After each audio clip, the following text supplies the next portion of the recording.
In government buildings at 4 a.m. this morning, senior bankers, regulators and the government hammered out the final details of a deal after hours of feverish negotiations. In the previous 24 hours, the banks had suffered an enormous fall in share prices. As a result, many international investors who had huge deposits with the Irish banks became very worried about the stability of the Irish financial system, and they began to withdraw very large sums of money. What we're guaranteeing here is the lifeblood of the banking system.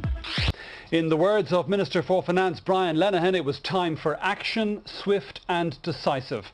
The government today responded to the deepening crisis in the global financial system with an unprecedented state guarantee for the country's banks. The result? Taxpayers are now responsible for bank liabilities totalling €400 billion. But in the Dáil, opposition parties demanded assurances that the taxpayer is protected.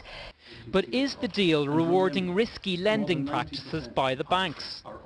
No, that's reflected in their share prices. The markets make judgments about the mistakes they made. We're not talking about their mistakes here. We're talking about their basic capacity to access funds in a world market that is now drying up of funds which are available for the use by banks.